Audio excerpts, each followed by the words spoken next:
Hello बच्चों, let's see this question. The question says state the law of static friction. इस question में हमें बताना है law of static friction.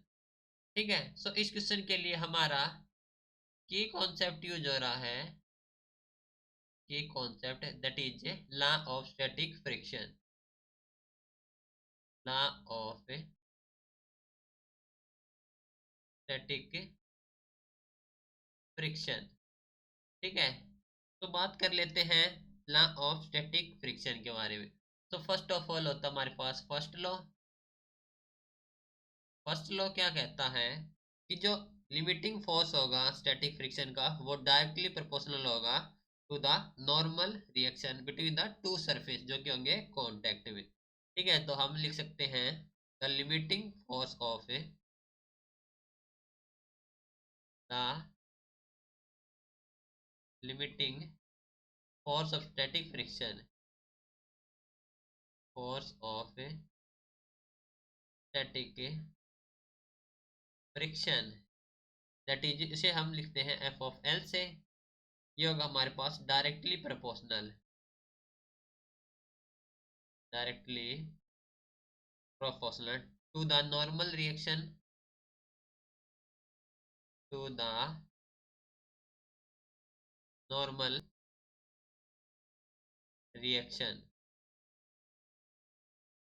between, normal reaction between the two surfaces in contact, the two surfaces in contact। Okay, that means से जो F of L है वो directly proportional होगा नॉर्मल रिएक्शन एन के। नाउ जो सेकंड लॉ है,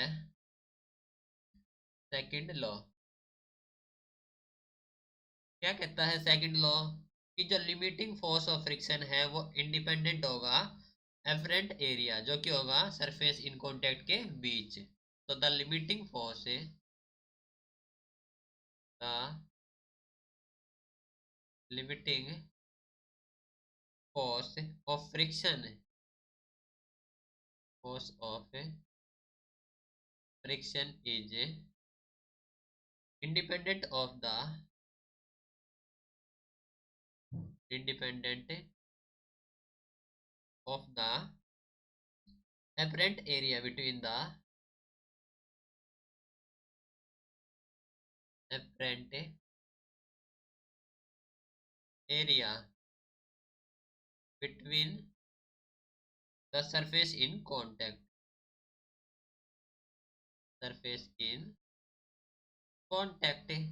okay, now बात कर लेते हैं थर्ड लॉ की।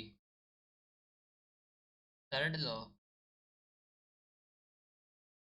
तो according to the this law the limiting force of friction वो होता है, डिपेंड करता है मटेरियल इन कांटेक्ट पर and nature of the surface पर। तो the limiting, the limiting force of friction,